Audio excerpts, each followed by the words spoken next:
Hello students, गुरु मंत्रा GS test discussion में सबका स्वागत है।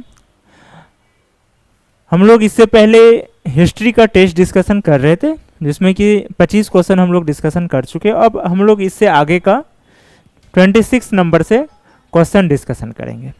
तो 26 का क्वेश्चन है प्रताप मुदलियार चरित्रम, जो कि सैमुअल वी पिल्लई द्वारा लिखित तमिल भाषा का पहला उपन्यास है।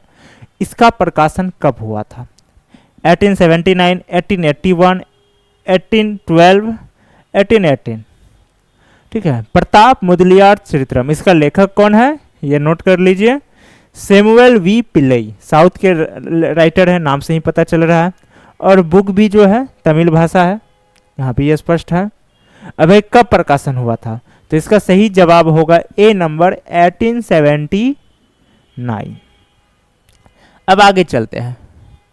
द्वितीय आंग्ल मराठा युद्ध, जो कि लॉर्ड वेलेस्ली के शासनकाल के दौरान लड़ा गया था। ठीक है, किनके दौरान? लॉर्ड वेलेस्ली, जो कि सहायक संधि का प्रस्ताव लाए थे, शुरुआत किए थे यहाँ का। हालांकि सहायक संधि के बारे में कहा जाता है कि डलहौजी भी स्टार्ट किए थे, लेकिन वो उनके बारे में क्या है अंतर वेलेस्ली और डलहौजी का, इसके बारे में हम लोग जब हिस्ट्री क्लास होगी तो विस्तार से समझेंगे।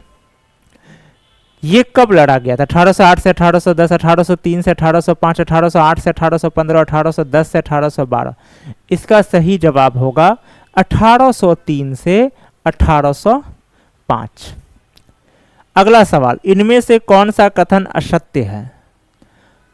4 कथन है, ठीक है, और हम लोगों को बताना है इनमें से कौन सा कथन असत्य। इसमें कोई कूट नहीं है, डायरेक्ट स्टेटमेंट है, और उस पर हम लोगों को चर्चा करना कौन सा रॉन्ग है। बंगाल विभाजन के दिन को पूरे बंगाल में राष्ट्र शोक दिवस के रूप में मनाया गया। ठीक है, भारतीय स्वतंत्रता अधिनियम 1947 में प्रावधान था कि देशी रियासतों पर ब्रिटिश संप्रभुता समाप्त हो जाएगी, वे भारत या पाकिस्तान में सम्मिलित होने अथवा स्वतंत्र बने रहने का निर्णय स्वयं ले सकेगी। 1857 के विद्रोह में अंग्रेजों के प्रति साझा घिरना ही एकमात्र कारण था कि विद्रोहियों को एक दूसरे से जुड़े हुए थे। तो उनका कोई ताजा राजनीतिक परिप्रेक्ष्य या भविष्य के लिए कोई साझा दृष्टिकोण नहीं था। नेहरू रिपोर्ट ने भारत को संपूर्ण स्वतंत्र संप्रभु देश का दर्जा दिए जाने का प्रावधान किया था। 4 है, तो इसमें से देखते हैं कौन सा गलत है। सबसे पहला, बंगाल विभाजन के दिन को पूरे बंगाल में राष्ट्रीय शोक दिवस के रूप में मनाया गया। बिल्कुल सही है, ये सही है। 1904 में लॉर्ड कर्जन ने बंगाल का विभाजन किया था। पूर्वी बंगाल, पश्चिमी बंगाल धर्म के आधार पर बांटा था। एक तरफ हिंदू को बांटा गया था, एक तरफ मुस्लिम। तो इससे क्या हुआ कि लोग जो है विद्रोह पे उतर गए, और विद्रोह का बाद क्या हुआ कि बाद में फिर जो है ब्रिटिश सरकार को ये प्रस्ताव वापस लेना पड़ा और बंगाल फिर से एक हुआ। इसके बाद जो है दूसरा है, राष्ट्र स्वतंत्रता अधिनियम 1947 में प्रावधान था कि देशी रियासतों पर ब्रिटिश संप्रभुता समाप्त हो जाएगी और वे भारत या पाकिस्तान में सम्मिलित होने अथवा स्वतंत्र बने रहने का निर्णय स्वयं ले। यह भी सही है। स्वतंत्रता अधिनियम 1947 में स्पष्ट किया गया था जो देशी रियासत है या तो भारत के साथ रह सकते हैं या पाकिस्तान के साथ, या फिर वो इंडिपेंडेंट अपना रह सकते हैं। बहुत सारे रियासत कोशिश भी किए थे, लेकिन बाद में फिर उन लोगों को भारत या पाकिस्तान में सम्मिलित होना पड़ा। कुछ भौगोलिक कारणों से हुए, कुछ जो है कुछ जगह ऐसी भी हुई कि जहाँ की जनता विद्रोह कर दिए थे, जैसे कि सिक्किम हो गए, आपको जूनागढ़ हो गए। ये सब में क्या हुआ कि पब्लिक जो होते हैं वो विद्रोह कर दिए कि हमें इंडिया के साथ मिलना है। तो ये भी सही है। अब तीसरा है, 1857 के विद्रोह में अंग्रेजों की प्रति साझा घिरना ही एकमात्र कारण था कि विद्रोहियों को एक दूसरे से जुड़े हुए था। उनका कोई ताजा राजनीतिक परिप्रेक्ष्य या भविष्य के लिए कोई साझा दृष्टिकोण। यह भी सही है। बस सबका एक ही एम था कि हाँ ब्रिटिश को भगाना। उसके बाद क्या है नहीं है कोई मतलब नहीं था, ऐसा कुछ भी नहीं था। उन लोग डिसाइड किया था कि ब्रिटिश के जाने के बाद जो है बहादुर शाह को जो है बहादुर शाह जफर को उनको फिर हिंदुस्तान का सत्ता दिया जाएगा, लेकिन उसको अंग्रेज ऑलरेडी गिरफ्तार करके रंगून निर्वासित कर दिए थे। और चौथा, नेहरू रिपोर्ट ने भारत को संपूर्ण स्वतंत्र संप्रभु देश दिए जाने का प्रावधान किया। ये गलत है। नेहरू रिपोर्ट जो कि 1929 में आई थी और इसको लाया था कौन? मोतीलाल नेहरू, ना कि जवाहरलाल नेहरू। मोतीलाल नेहरू लाए थे और इसमें भारत को डोमिनियन स्टेट देने का बात था, जिसके कारण कांग्रेस पार्टी इस रिपोर्ट का बहिष्कार भी किया था। और इसी के बाद फिर 1930 में क्या हुआ था, इसका बहिष्कार उस समय के जो क्रांतिकारी दल थे, भगत सिंह, चंद्र, ये सब भी किए थे, भगत सिंह, चंद्रशेखर आजाद, ये सब भी इसमें आ गए थे।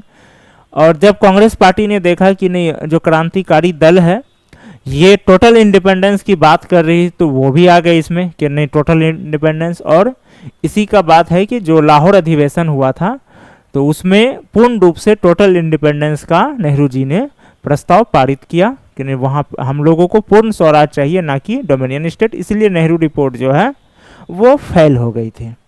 तो डी नंबर हम लोगों का गलत है, बाकी सब के सब सही है। तो सही आंसर हो गया इसका डी, यानी कि डी का कथन गलत है। अगला सवाल है, राजा राममोहन राय ने आत्मीय सभा की स्थापना कोलकाता में कब किए थे?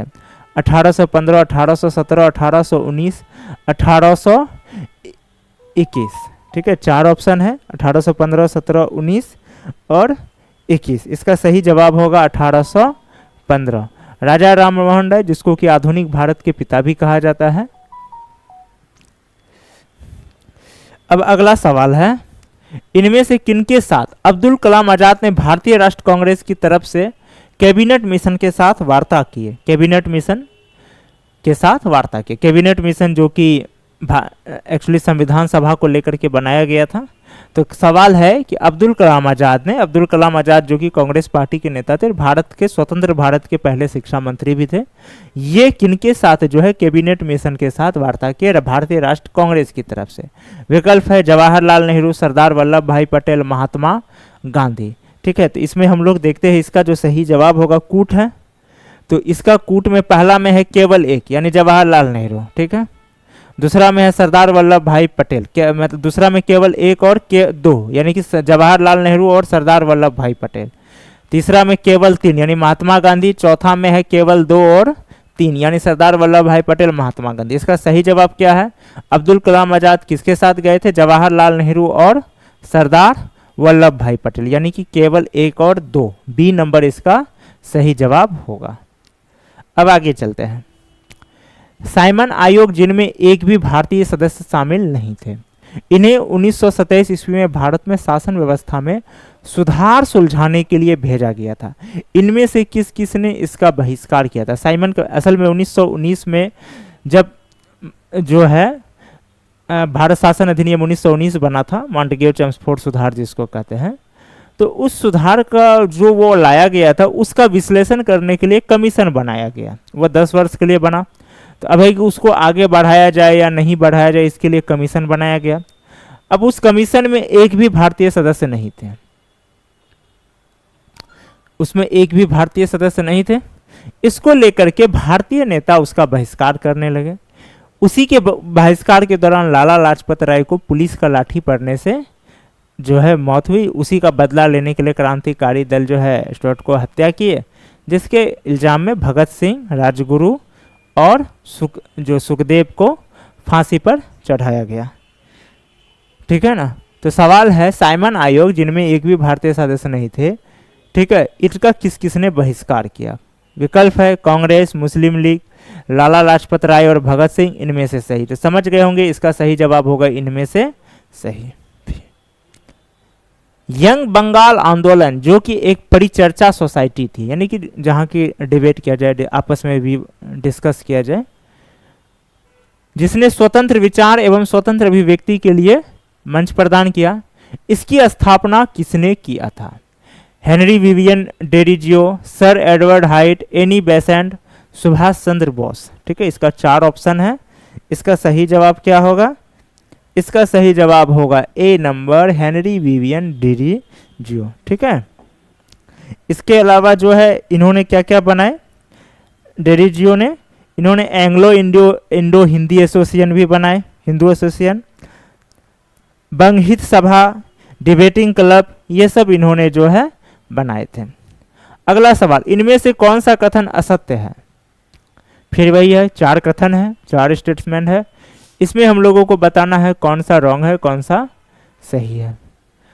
तेज बहादुर सप्रू, डॉक्टर BR अम्बेडकर एवं मोतीलाल नेहरू ने सभी गोलमेज सम्मेलन में हिस्सा लिया था। ठीक, गांधी जी ने पहले गोलमेज सम्मेलन में हिस्सा नहीं लिया था। पहला गोलमेज सम्मेलन गांधी इरविन के साथ वार्ता से पहले आयोजित किया गया। गांधी जी दूसरे गोलमेज सम्मेलन में भाग लिए थे। ठीक है, इसका जो है 4 विकल्प है और हम लोगों को देखना है कि कौन सा इसमें गलत है। तो देखिए, इसमें जो गलत है वो है ए नंबर, क्योंकि तेज बहादुर सुप्रू और डॉक्टर BR अम्बेडकर ये तो गोलमेज सम्मेलन में भाग लिया था, लेकिन मोतीलाल नेहरू एक भी गोलमेज सम्मेलन में भाग नहीं लिया था, इसलिए ये कथन गलत है। बाकी तीनों कथन, गांधी जी ने पहले गोलमेज सम्मेलन में हिस्सा नहीं लिया था, ये बात सही है, दूसरे में लिया था। डॉक्टर भीमराव अंबेडकर तीनों ही गोलमेज सम्मेलन में भाग लिए थे। उसके बाद ये गांधी इरविन समझौता के बाद आयोजित किया गया था, ये भी सही है। गांधी जी दूसरे गोलमेज सम्मेलन में भाग लिए थे, ये भी सही है। तो इसमें गलत कौन है? पहला में गलत है। पहला में गलत क्यों है? क्योंकि यहाँ 3 नाम दिया गया, तेज बहादुर सुप्रू, डॉक्टर भीमराव अंबेडकर और मोतीलाल नेहरू, और इनमें से ये दोनों तो गोलमेज सम्मेलन में भाग लिया था, लेकिन मोतीलाल नेहरू ने भाग नहीं लिया था, इसलिए ये कथन गलत है।